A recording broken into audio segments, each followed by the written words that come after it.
Bonjour à tous, bienvenue pour cette table ronde à l'agent immobilier, la renaissance d'une profession, une table ronde proposée par Orpi. Bonjour Guillaume Martineau. Bonjour. Vous êtes le président d'Orpi. Tout à fait. Alors vous avez voulu cette table ronde afin de discuter justement de cette évolution concernant le métier d'agent immobilier et vous avez voulu inviter plusieurs personnes autour de la table. Tout à fait. Et j'ai souhaité inviter mon confrère représentant de Century 21 parce que pour moi, Century 21 est un acteur majeur. On fait le même métier et c'est voilà, on apporte tous les deux. Et il me semblait important que Charles soit là parce qu'on porte nos deux réseaux portent quelque chose. Et puis vous avez un enseignant-chercheur de l'université de Montpellier. Et puis quelqu'un qui travaille avec nous au siège, qui est un enseignant-chercheur aussi sur un Orpilab qu'on a créé. Alors Marc Robert, vous êtes économiste et enseignant-chercheur. Oui. Et donc Vanessa Bénédic, vous êtes la directrice générale d'Homelook, vous allez nous présenter dans quelques instants. Et Benjamin Mira, donc vous êtes le responsable d'Orpilab. Pareil, vous allez nous présenter Orpilab. On commence honneur aux dames avec vous Vanessa. Alors pouvez-vous présenter à nos spectateurs Homelook? Bonjour à tous. Alors, chez Homelook, nous sommes spécialisés dans l'achat-revente de biens immobiliers. Nous achetons les biens pour les revendre, mais nous ne faisons pas que cela. Nous faisons également de l'intermédiation classique, comme on peut la rencontrer chez Century 21 ou chez Orpi. Alors, quand vous achetez des biens pour les revendre, j'imagine qu'il y a des travaux qui sont effectués, pas forcément? Pas nécessairement. Cela dépend des cas. On achète des biens à des vendeurs qui ont besoin de liquidité de manière sporadique à un moment donné de leur vie, pour un événement heureux ou malheureux. On achète des biens à des vendeurs qui n'ont pas envie de s'embêter avec une agence immobilière classique. Et on achète parfois des biens où effectivement il y a des travaux. Alors Benjamin, pouvez-vous nous présenter l'Orpilab? Qu'est-ce que c'est? Qu'est-ce que vous faites? Alors l'Orpilab, c'est le pôle de R&D de la coopérative, donc R&D pour recherche et développement. Ça a été créé en début d'année 2023 et notre mission, c'est de trouver les innovations qui feront le quotidien de nos agences dans les jours à venir et les mois à venir. Donc un gros chantier. Très gros chantier, tout à fait. Oui. Alors on va commencer avec vous, Marc Robert, on va rentrer dans le vif du sujet. Vous qui êtes économiste, vous qui êtes chercheur également, enseignant-chercheur. Alors, est-ce que vous pouvez nous dire voilà, ce qu'il en est de l'agent immobilier et de cette profession? Je pense qu'un point important, c'est vraiment de focaliser sur les caractéristiques finalement de ce marché qui réunit tous les agents immobiliers. Et quand on regarde de plus près, et c'est ce que nous on fait dans notre métier, on fait de l'analyse prospective et de l'analyse stratégique, on se rend compte qu'il y a 4 caractéristiques majeures dans ce secteur d'activité. La première caractéristique, c'est que c'est un secteur d'activité qui crée beaucoup de richesses en fait. Et on est le secteur de l'immobilier, la branche de l'immobilier, c'est la branche qui crée le plus de richesses en France, enfin dans les 3 plus grosses créatrices de richesses en France. Et du coup, c'est un phare dans la nuit pour les entrepreneurs. Quand vous êtes un entrepreneur et que vous réfléchissez à une activité, vous vous rendez compte que c'est le secteur d'activité qui génère beaucoup de richesses. Donc c'est alléchant. Exactement. Et c'est pas que pour les professionnels, c'est aussi pour les ménages. On se rend compte que c'est aussi une source de richesse en lien avec leur patrimoine, l'évolution de leur patrimoine finalement. Et donc c'est ce qui fait qu'aujourd'hui, c'est un secteur qui depuis 20 ans, 25 ans, 30 ans, génère beaucoup d'activités et beaucoup de richesses, que ce soit pour les professionnels, mais aussi pour les particuliers. C'est pour ça que c'est un secteur d'activité un peu particulier dans l'économie française. Et l'autre particularité, c'est que c'est aussi un marché qui a une dynamique de croissance qui est relativement stable, en fait. Quand on s'intéresse au volume d'activité, on voit que le nombre de transactions, sur le long terme, bien sûr, il y a des variations très fortes, oui. Mais sur le long terme, c'est un marché qui croît à un rythme très lent. Et la troisième caractéristique, c'est celui de l'hypercompétition. C'est un marché qui attire, mais les volumes d'activité n'ont pas beaucoup évolué. Donc quand on prend de l'activité, on la prend aux autres. On la prend aux concurrents, on la prend aux particuliers. Et du coup, ça demande de se diversifier, ça demande un certain effort. Et la dernière caractéristique, une autre caractéristique, c'est comme il y a de plus en plus de concurrents qui rentrent sur le marché, ils se sentent la nécessité d'être innovants. Alors vous avez des acteurs qui sont plus ou moins innovants, et puis vous en avez qui sont extrêmement innovants, et on a aujourd'hui une représentante de la PropTech qui sont des acteurs qui ont compris que pour renverser le marché, finalement, il faut une innovation de rupture. Alors, parlez un tout petit peu plus près du micro. D'accord, On pardon. me fait un petit signe, non, pas de D'accord. problème. Donc, ce que je disais, c'est que dans ce secteur d'activité où il y a de plus en plus de professionnels, ils sentent le besoin d'innover, et d'innover avec des niveaux Pour se d'innovation. démarquer. Pour se démarquer, toujours. Vous êtes obligé, quand vous êtes sur un marché saturé, ce qui est le cas aujourd'hui de la transaction, la dynamique de volume est faible. Par contre, la valeur est forte. C'est l'effet prix qui a fait la différence. Et aujourd'hui, vous avez les nouveaux entrants qui arrivent avec des solutions parfois très innovantes et qui s'appuient sur la technologie. Mais c'est quand même le but, c'est de disrupter le marché. C'est pas toujours évident, c'est pas évident de le faire, mais le but c'est ça, c'est d'arriver en étant avec peu de moyens, un nouvel entrant, et trouver une nouvelle façon de faire les choses. Alors, selon vous, la disruption est nécessaire? Elle est en marche en fait. Aujourd'hui, elle est en marche. Et d'ailleurs, on ne s'y trompe pas. Vous êtes ici aujourd'hui où le mot PropTech est partout. Ça veut bien dire qu'aujourd'hui, il y a des acteurs qui essaient, en s'appuyant sur la technologie, de proposer finalement un service qui correspond aux besoins concrets d'aujourd'hui, mais d'y répondre de façon tellement originale que les acteurs actuels, traditionnels, et qui ont toujours su s'adapter, évoluer et innover, puissent être obsolètes. Vous avez l'exemple très marquant, par exemple, du streaming dans le secteur du divertissement. Le streaming, ça a permis à Netflix de finalement casser le marché du DVD et du CD pour Spotify, par exemple, la distribution de streaming en musique, toujours le marché du divertissement. Donc, on est en passe. Alors, est-ce que ça va arriver aujourd'hui, demain, après-demain? Dans tous les cas, vous avez des acteurs qui poussent. Et du coup, ça change en fait la posture, le comportement de l'agent immobilier traditionnel qui a su s'évoluer, qui a su innover au cours des années. Mais là, on est face à un danger existentiel. Un danger pour les agents immobiliers traditionnels. Dit traditionnel, mais j'aime pas tellement ce terme parce que les agents immobiliers, ils évoluent au cours du temps, ils innovent aussi. L'agent immobilier qu'on a connu, voilà, depuis toujours. Et aujourd'hui, finalement, vous avez des acteurs majeurs du secteur qui sont sur le digital, mais qui sont aussi sur le physique. Et la bataille est lancée, quoi. Voilà. Alors, un petit mot peut-être, Guillaume, pour réagir. Je pense que Charles va vouloir réagir également. Comment vous avez deviné? J'ai vu le petit sourire à certains moments. Non, je pense qu'on est effectivement tenu d'évoluer, mais je ne nous sens pas obsolète dans la mesure où on a des concurrents qui nous empêchent de nous endormir. On a évolué quand même, ça fait 32 ans que je fais ce métier, on n'a plus de classeurs qu'on tourne le samedi, et on a maintenant... Ah bon non, on a évolué. Et donc, mais c'est vrai qu'il y a des nouveaux entrants, donc à chaque fois il y a une nouvelle chose qui arrive, on se dit ça y est, on va disparaître, Internet arrive, on va disparaître, le particulier arrive, on va disparaître. Et en fait, on se réinvente en permanence. Donc, des salons comme celui-ci nous permettent de rester éveillés. On a la concurrence aussi qui évolue. Donc, je pense ces réseaux traditionnels ont quand même une utilité. Les Français y sont attachés. À nous d'apporter un service. S'il n'y a pas de service, alors on disparaîtra. Donc, la technologie, oui. Gardons aussi l'humain qui fait ce métier parce qu'on fait quand même un des rares métiers où tous ici, vous peut-être avez confié la clé de votre bien à une agence immobilière aujourd'hui, et pendant que vous êtes là au rent, quelqu'un rentre chez vous, dans votre chambre à coucher, dans votre salon, et ça, c'est pas de la technologie, ça, c'est de l'humain, c'est de la confiance. Donc, est-ce que l'acteur qui est en face de vous, dans votre rue, vous inspire confiance?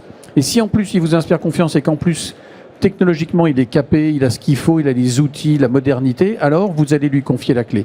Mais s'il n'a que des outils, et si ce qu'on nous a vendu sur certaines startups qui ne sont plus là ou qui vont pas tarder à disparaître, mais qu'on ne vend que de l'outil, on oublie juste que pour rentrer chez vous, Bérénice, il faut que vous ayez confiance en moi pour me laisser la clé de chez vous. Donc que de l'outil sans l'humain en fait qui est derrière.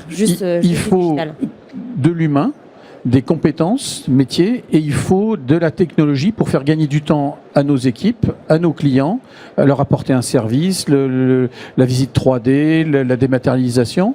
Donc en fait on est condamné à évoluer, mais toujours dans la notion de service. Alors Charles et puis après Vanessa qui justement représente ces nouveaux modèles. Charles Marinakis.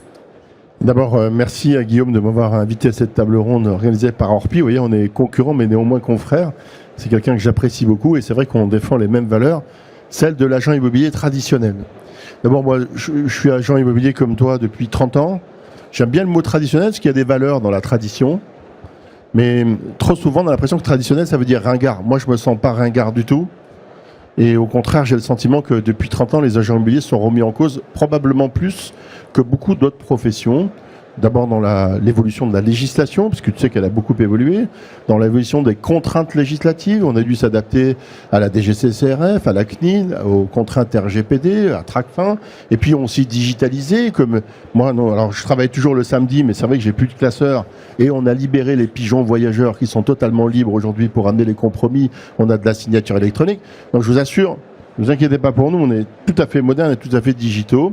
Et moi, je suis pas du tout inquiet sur la disruption de ce métier-là. Mais alors, pas du tout. D'abord, j'ai pas l'air stressé, je le suis pas. D'abord, parce que vous voyez, on vient de traverser 10 années qui ont été extrêmement favorables au marché de l'immobilier. Et à ma connaissance, je n'ai vu aucune plateforme venir disrupter le métier d'agent immobilier. À date aujourd'hui, les agents immobiliers physiques, qui ont des agences physiques comme nous, on pèse 73% de part de marché. C'est ça la réalité. Voilà. Donc, je suis pas inquiet de ça, mais je suis attentif. Ouais, c'est ça. Attentif. Parce que nous n'avons qu'une seule, vous savez, on n'a pas une obligation de résultat, mais on a une obligation de moyens, c'est la qualité du service qu'on doit délivrer à nos clients. Ça, oui, le juge de paix, c'est le client, in fine. Ce qui est quand même le plus important. Mais évidemment, et d'ailleurs, c'est le plus important pour nous tous, le client. Donc si on est capable de faire évoluer la qualité de notre service en utilisant ce sur quoi vous travaillez, monsieur, c'est-à-dire des outils digitaux, des outils facilitants, des choses qui permettent de faire les choses mieux, plus vite, plus précisément, avec plus peut-être de marketing, avec plus de communication, eh bien là, je vous assure, je suis pas du tout inquiet pour notre métier. Voilà. Mais ça demande de venir au RINT, d'actualiser aussi nos compétences, nos connaissances, d'avoir un esprit ouvert sur ce que doit devenir le métier. Mais pour autant, ne renonçons en rien de ce qui est la dimension humaine de la transaction. Pour moi, ça reste le cœur du métier. Sinon, je ne serais pas là. Alors Vanessa, une petite réaction déjà aux propos de Marc Robert. Et puis, est-ce qu'on peut dire que Homeloop a disrupté le marché en quelque sorte ? Alors, je ne sais pas de quoi nous allons débattre aujourd'hui parce que je suis complètement d'accord avec messieurs ici présents.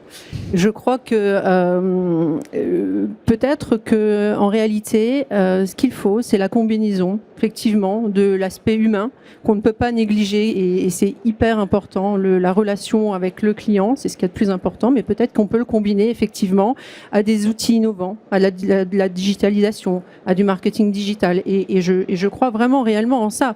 Il ne faut pas oublier qu'Homeloop appartient au groupe Bénédicte, que le groupe Bénédicte, on fait de la transaction depuis 1966 et d'ailleurs on fait tous les métiers de l'immobilier et on croit à cette combinaison et je pense qu'il faut s'adapter effectivement au marché, aux innovations, mais sans oublier le principal, c'est notre cœur de métier, c'est notre ADN, c'est l'immobilier. Et alors, parlez-nous d'Homeloop justement. Qu'est-ce que vous essayez d'apporter au marché ?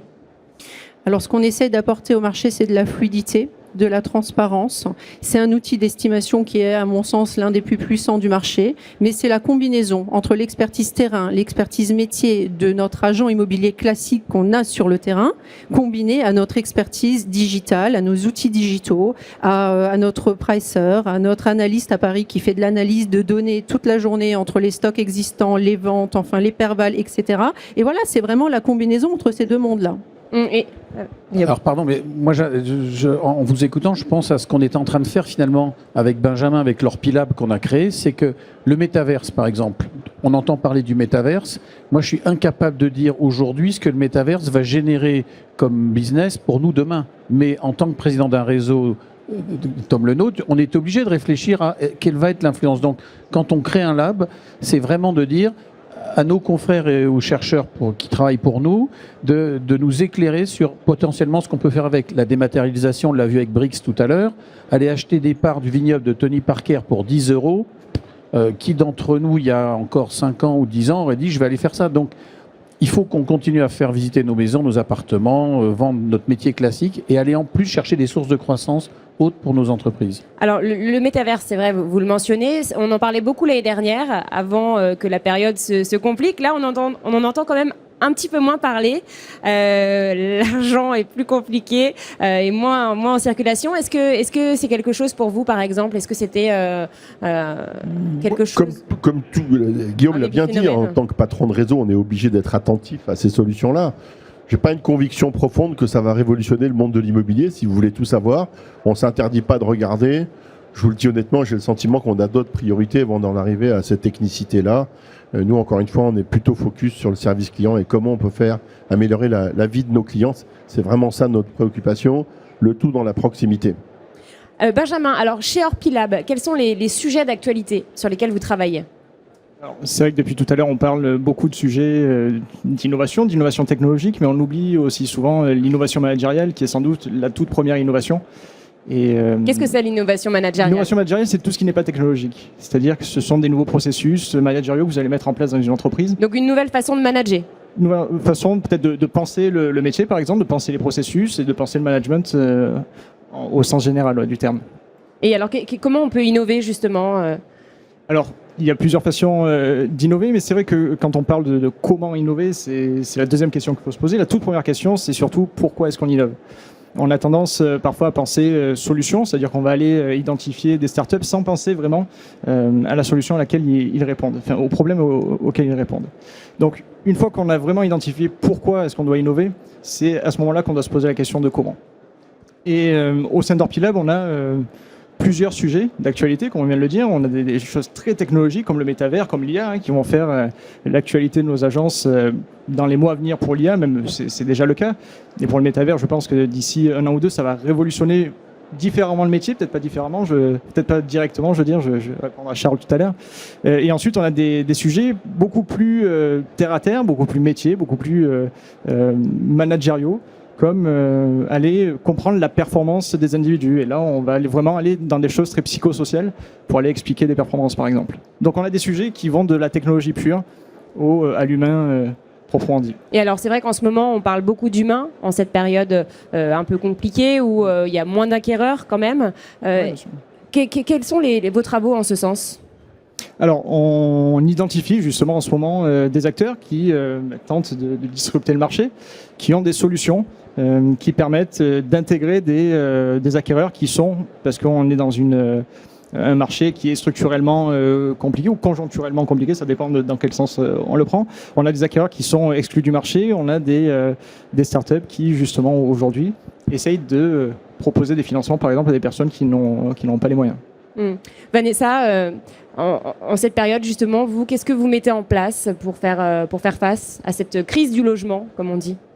Alors, déjà chez Homeloop, on a une promesse qui est quand même forte et qui est unique en France maintenant. Homeloop achète votre bien en 48 heures et donc on tient à respecter cela déjà. Donc lorsqu'on achète un bien chez Homeloop avec un coût de prestation de service qui peut varier, automatiquement, moi mon bien, je le remets un peu en revente en dessous du prix du marché. J'essaie d'ouvrir le maximum de possibilités aux acquéreurs potentiels.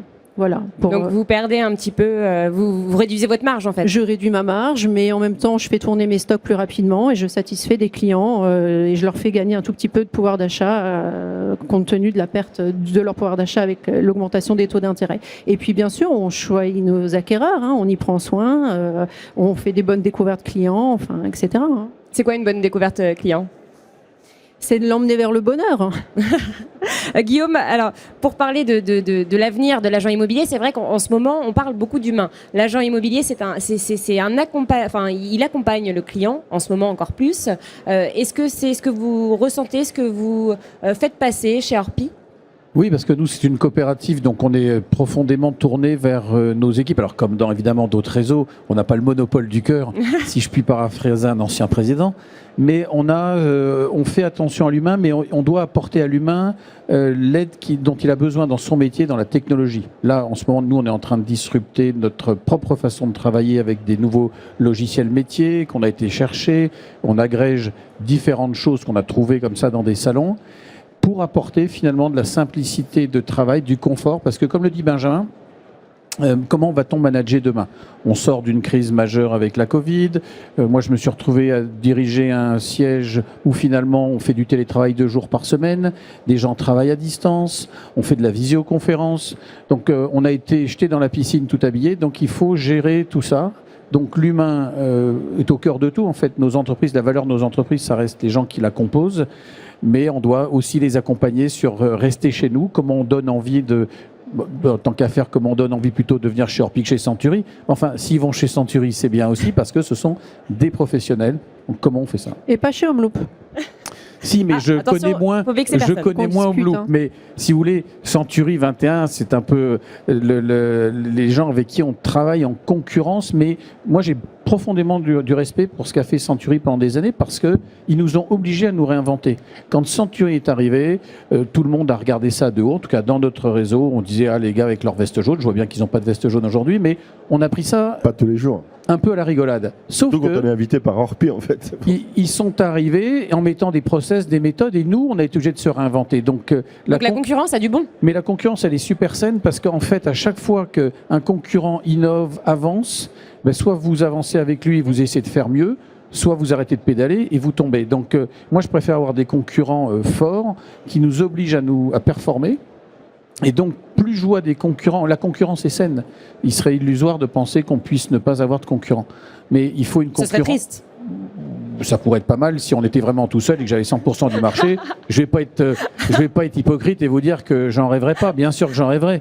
Mais non, il faut accepter la concurrence. Par contre, il faut une concurrence honnête, organisée. Et quand on vous fait croire, il y a un miroir aux alouettes sur certains modèles où vous payez plus les honoraires, ça coûte rien et on vous fait le déménagement. Bon. Alors, c'est les néo-acteurs qui ont émergé ces 2 dernières années. Voilà. Bon, vous l'avez dit, Charles, certains ne sont plus, De ce n'existent monde. plus à ce jour. Voilà. Donc, voilà, il y a aussi la période qui veut ça. Vous vouliez réagir, Benjamin, tout à l'heure, je vous voyais. Je voulais réagir sur ce qu'a dit Guillaume, sur justement ce que je disais aussi, ça va dans ce sens-là, c'est de comprendre pourquoi on innove. Et il ne faut pas oublier une chose, que si on innove pour innover, c'est-à-dire si on fait de la technologie pour la technologie, ça n'a aucun sens au final. Par contre, si on innove pour apporter justement une plus-value à nos conseillers sur le terrain tous les jours, c'est là où l'innovation a vraiment du sens. C'est là où je crois que le point de bascule est là, en fait. Si vous utilisez les outils qui apparaissent pour vous dégager du temps, pour être encore plus près de votre client, l'accompagner en toute sérénité, là, en fait, vous devenez un agent immobilier augmenté, traditionnel, mais augmenté. Parce que finalement, au lieu de passer 2 heures à faire quelque chose, vous allez passer 15 minutes et les 1h45 qui restent, vous allez le mettre au service de votre client, au service de sa sérénité, parce qu'il ne faut pas oublier quand même que c'est un achat important, hein, comme l'a dit Guillaume, c'est l'achat d'une vie, et le côté émotionnel est très important. Bien sûr. Et du coup, cet accompagnement, quand on se dégage du temps grâce à la technologie pour pouvoir accompagner sereinement, à renseigner, accompagner vraiment au plus près des besoins de chacun, c'est là où finalement on est en plein dans son métier et on se réinvente au quotidien, mais on fait toujours le même métier. Et vous l'avez On dit, accompagne. c'est vrai que c'est l'achat d'une vie, en fait, pour la plupart des Français. Moi, je voudrais remercier Benjamin parce que vous savez, c'est le premier que j'entends parler d'innovation sans parler de PropTech ou d'high-tech. Et je trouve ça formidable parce qu'on a toujours limité ou sclérosé l'innovation uniquement si vous n'étiez pas connecté à la haute technologie ou de la nouvelle technologie ou à des outils de disruption, bien ce n'est pas d'innovation. Et dans ce que vous venez de dire, notamment dans l'innovation managériale ou la nouvelle manière de faire ce métier-là, si tant est qu'il y en ait une nouvelle, ou peut-être l'amélioration de ce que nous faisons depuis des années, mais ça, c'est une forme d'innovation, d'accord ? Les CRM sur lesquels nous travaillons ensemble, les fichiers AMEPI, etc., c'est de l'innovation. Alors certes, c'est pas des startups, c'est pas de la high-tech ni de la prop-tech, mais c'est de l'innovation, c'est une meilleure manière de faire ce métier-là. Et vraiment, merci, parce que vous êtes le premier que j'entends ne pas associer systématiquement la notion d'innovation. Voilà. Et après, sur ce que vous avez dit, moi, je suis 100% d'accord sur la digitalisation, c'est-à-dire, voilà, gagner du temps pour mieux m'occuper de mes clients, je suis 1000 fois d'accord. Je m'inscris un faux sur la disruption, pas sur la digitalisation. Alors, quand j'évoquais la disruption, j'évoquais le risque de disruption. C'est-à-dire qu'on a vu des secteurs où vous aviez des acteurs qui étaient des acteurs traditionnels du secteur et très bien implantés, et qui, à un moment donné, se sont fait basculer. Donc, il y a un risque, toujours un risque de disruption, surtout dans les marchés saturés. Quand on sort de l'immobilier, quand on regarde d'autres secteurs d'activité, quand est-ce qu'il y a eu disruption ? Quand le marché était saturé. Et aujourd'hui, le marché de l'immobilier, de la transaction, quand vous regardez le volume de transactions sur les 30 dernières années, il n'a pas énormément évolué. Donc, on est bien sur un marché saturé, ce qui fait que le risque de disruption n'est pas neutre. Par contre, je veux bien rebondir sur ce que vous disiez sur l'innovation managériale. Quand on sort du secteur de l'immobilier et qu'on regarde ce qui se passe à l'extérieur, on se rend compte que l'innovation la plus représentée dans les entreprises françaises, c'est l'innovation managériale. Ben voilà. et pas technologique. Alors, Très clairement. la profession, vous le disiez, n'a pas certes beaucoup évolué. L'agent immobilier tel quel, mais Si, la profession a beaucoup les outils évolué. ont beaucoup évolué. La profession a beaucoup évolué dans la façon d'utiliser les outils au service de son client. Et quand on regarde dans d'autres secteurs d'activité, on se rend compte que qu'est-ce qui marche le mieux, c'est quand vous combinez l'innovation managériale et l'innovation technologique. Parce que de l'innovation technologique pour de l'innovation technologique, ça ne donne pas grand-chose parce que quelques temps après, vous avez le copain d'à côté qui vous copie. Regardez le iPhone, il a fallu 1 an pour que Samsung sorte le même genre de téléphone, 1 année. Un avantage concurrentiel très limité. Quand vous faites une innovation managériale et organisationnelle, vous changez la façon de travailler de tous les gens qui sont à l'intérieur de votre entreprise au service de votre client. Et là, vous avez un avantage concurrentiel sur 20 ans. Je prends l'exemple dans l'industrie de Schneider Electric, qui est une entreprise française qui est devenue le numéro 1 mondial. Précurseur, grâce à une innovation managériale, Guillaume, pas technologique. C'est ce que vous essayez de faire. Alors tout à l'heure, vous parliez de l'agent immobilier réinventé, l'agent immobilier 2.0. C'est ce que vous essayez de faire au sein d'Orpi, de tout réinventer, si je puis dire. La façon de travailler, en tout cas. Oui, la façon de travailler, puisqu'avec ce qu'on développe actuellement, on va faire gagner entre 40 et 50% de temps de saisie, de cette perte de temps qu'on avait à saisir plusieurs choses en allant chez nos clients. Donc ça, c'est déjà une innovation qui va donner du confort de travail. Et puis il y a aussi une chose qui va être importante, parce que je te rejoins là-dessus, c'est que nous évidemment on travaille avec Benjamin et c'est ce qu'on avait demandé aussi comme mission, c'est pas que la technologie mais l'humain, c'est qu'on a besoin d'avoir des conseillères et des conseillers immobiliers qui aient une tête bien faite. C'est pas uniquement savoir utiliser un outil ou de la technologie, c'est est-ce que je suis compétent en juridique, est-ce que je sais prendre des photos, est-ce que je sais rédiger avec l'intelligence artificielle, parce que on a utilisé Sylaps.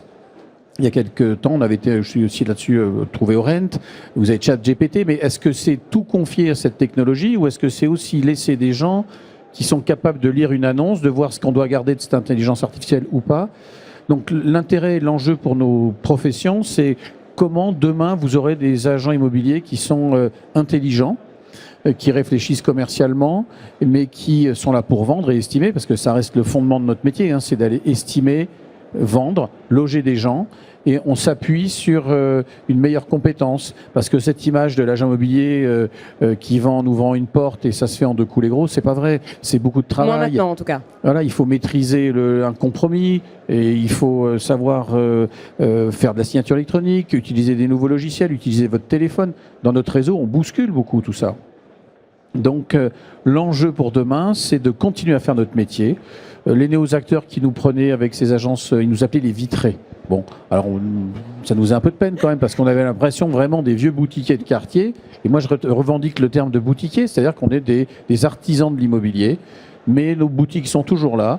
Elles sont éclairées, un peu moins tard la nuit, parce qu'on fait attention aussi à la transition énergétique. Mais elles sont là. Et les néo-acteurs, peut-être, auraient bien fait de prendre un vitré aussi, c'est pas mal. Voilà. Et on a vu toujours dans d'autres secteurs d'activité que des gens qui sont rentrés par le digital, à un moment donné, mettent des boutiques physiques. Vous l'avez dans la distribution de différents produits. Et on est rentré dans un marché par le digital, mais finalement, on sent quand même le besoin d'avoir quelque chose de physique. Et donc, c'est cette combinaison des deux qui est aujourd'hui, finalement, est la clé. Et on l'a vu, et ça va dans le sens qu'on évoquait tout à l'heure. Mais je crois quand même qu'il y a moins en moins de passages en agence. Ah bon? Alors, moi, l'agence sera utilisée autrement, en fait. C'est là où on parle d'innovation organisationnelle et managériale. Vous n'avez pas assez d'agences, en fait, c'est pour ça. Peut-être. Mais on aspire à en avoir plus, vous savez. Mais c'est vrai c'est plus comme avant. Moi, j'ai connu l'époque où le samedi, c'était la grosse journée, et si vous loupiez votre samedi, votre mois était foutu parce qu'on n'avait vu personne. Aujourd'hui, l'innovation, elle est dans les outils Google, par exemple, vous utilisez du Meet. Nos salariés ont besoin d'avoir un lieu physique où ils se sentent bien. Donc l'innovation, c'est aussi d'avoir des lieux de vie, des lieux d'agence qui soient confortables. Complètement d'accord. Et on a envie de venir. Mais je vous rejoins, moi je suis installé dans les Landes, c'est vrai que le samedi, on voit moins de gens dans nos agences, mais par contre, nos conseillers travaillent autrement. Donc on a dû révolutionner notre façon de travailler, d'aller plus vite à l'essentiel. Mais encore, j'insiste sur la valeur de nos entreprises, c'est de garder nos salariés et qu'ils aient envie de venir chez nous. Et finalement, on fait des bureaux pour les salariés aussi et presque avant tout. C'est ça.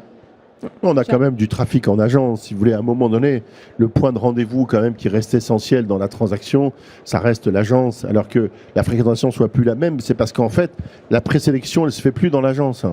Donc c'est ce temps-là qu'on a économisé. Si vous voulez, avant, il y a 20 ans, moi j'ai aussi démarré il y a 30 ans, il n'y avait pas Internet, c'était les débuts du Minitel. Donc votre sélection, vous la faisiez en agence.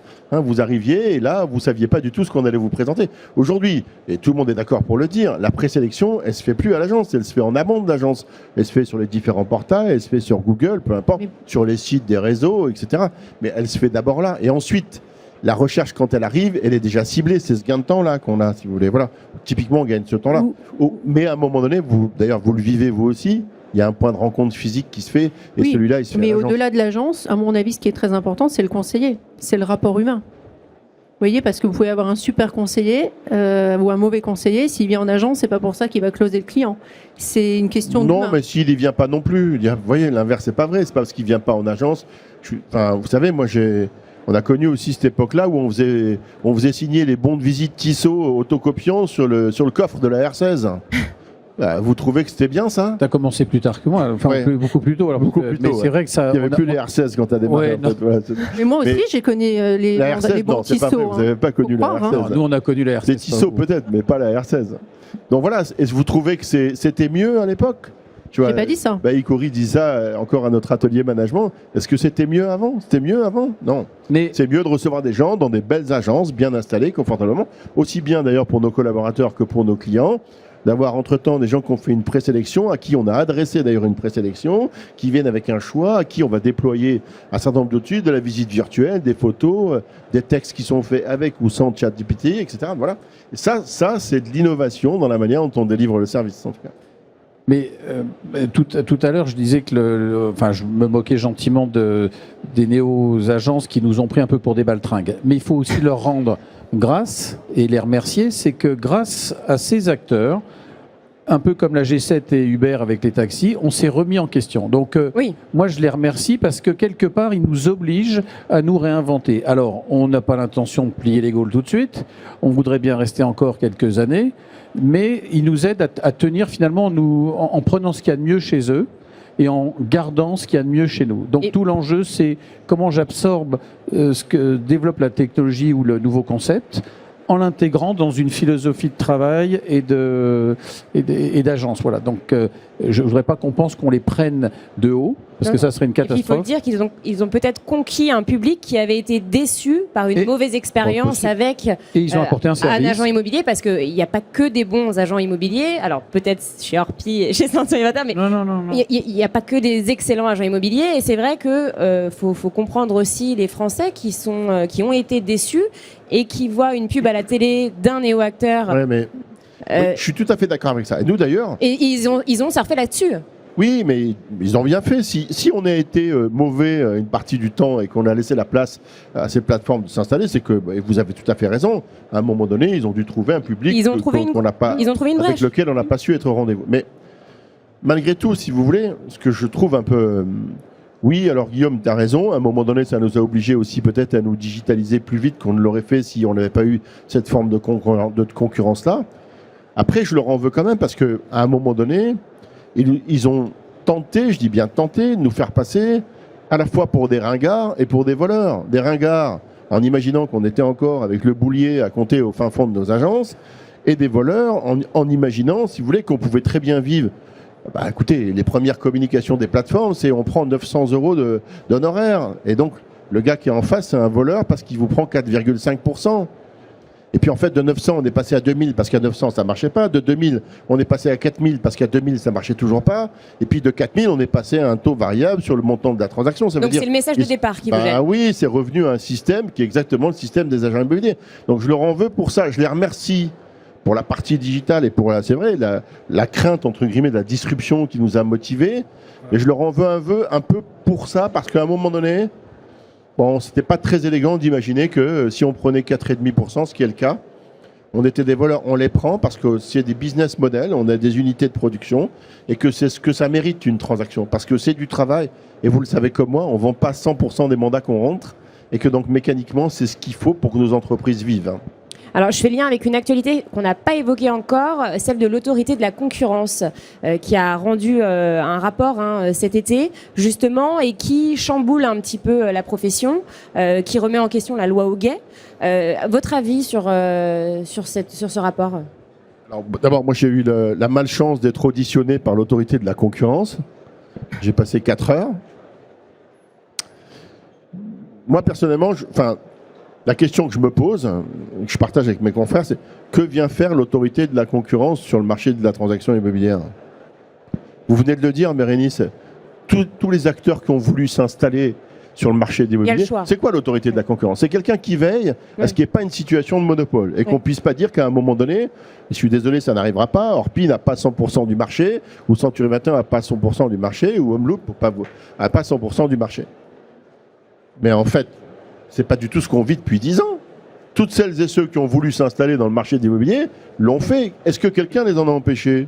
Personne. En tout cas, pas nous. Il y a des plateformes, il y a des agents mandataires, il y a des modèles hybrides. Je ne vais pas vous les citer tous aujourd'hui, mais vous savez comme moi, il y a des nouvelles plateformes comme vous avec des activités, on va dire, de marchand de biens un peu modernes quelque part. Voilà.